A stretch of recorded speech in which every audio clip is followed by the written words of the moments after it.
বিসমিল্লাহির রহমানির রহিম। শুভ সন্ধ্যা। আপনাদেরকে কিছু কথা বলতাম।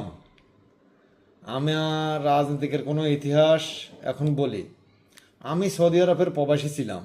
2009 সালে আমি যখন 8 সালে আমি বাংলাদেশে আসি, 7 সালে আমি বাংলাদেশে আসি, তখন নির্বাচনও হইল। 2008 সালে নির্বাচন করলাম। দেখা গেছে যে নির্বাচনে বিএনপি 110টা সিট পাইল, বিএনপিকে 30টা সিট দিল, 28টা সিট দিল, কিন্তু সিটগুলো দেয় না। সব ভারতের কিছু দালাল ছিল এবং তত্ত্বাবধায়ক সরকার ফখরুল ইসলাম, ফখরুদ্দিন এরা দালাল ছিল ভারতের। তখন এরা বিএনপির এই সিটগুলো কাটে নিয়ে আওয়ামী লীগের আলাদা জয় করে দিছিল।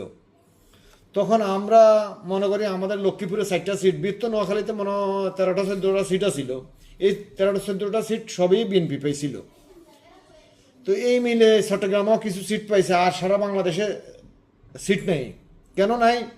কারণ এই ফখরুদ্দি এগুলা নাটক করিয়ে লেছে। কোনো নির্বাচন হয় না। 2008 সালে কোনো নির্বাচন হয় না, এগুলা ভুয়া নির্বাচন হয়েছিল। ভুয়া নির্বাচনের মধ্যে এই স্বৈরাচার ক্ষমতা আসি। আরে ভাই, আমি তো আইসি বিদেশ, তো আমি একজন প্রবাসী।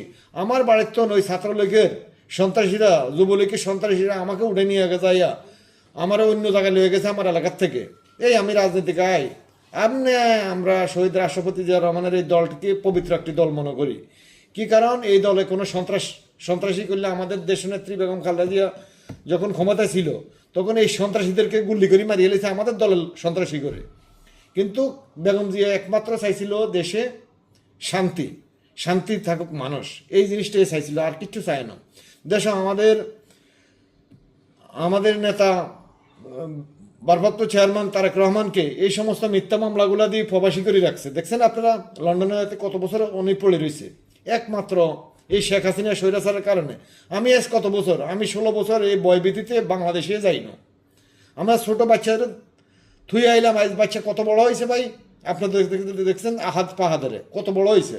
হ্যাঁ, আমার ছাত্র দলের নেতা দেশও, অথচ আমি এখানে পড়ে রয়েছি। হাসিনার ভয় ভীতিতে আমরা যাই না দেশে। এই হাসিনায় কত মানুষ গুম করলো, হত্যা করলো আমাদের চোখের সামনে। আমারও ধরি 8 লক্ষ টাকা চান্দা নিছে মতন ভাই এই সন্ত্রাসী আওয়ামী লীগ। এই সন্ত্রাসী আওয়ামী লীগ, আমি ডক্টর ইউনূস সাহেবের প্রতি আহ্বান জানাইছি যেন এদের নিবন্ধন বাতিল করে দিতে হবে। কি কারণ এরা একটা সন্ত্রাসী দল। আমাদের দেশে শান্তি নেই, তারা যদি ক্ষমতাতে আসে। আমাদের দেশে সিলেট বলেন এবং নোয়াখালী বলেন, লক্ষ্মীপুর বলেন, সব জায়গায় গুম খুন হয়েছে। গুম খুনের শেষ নেই। এই মামলা কবে শেষ দিব?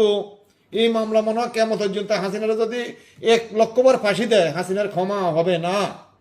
কি কারণ হাজার হাজার আমাদের 2000 ছাত্রকে হত্যা করছিল ইদারিং ছাত্র আন্দোলন এর মধ্যে দিয়ে। এই হাসিনার পতন হয়েছে, আল্লাহর কাছে আমরা দোয়া করছি। দেশের আপদ মুসিবত চলে গেছে, এটা একটা দেশের থেকে মুসিবত গেছে। আজ ভারত যদি শেখ হাসিনাকে ভারতের মাটিতে জায়গা দেয়, তাহলে আমরা ভারতের সাথে চুক্তিপত্র, ব্যবসা বাণিজ্য সব কিছু আমরা বন্ধ করে দিব।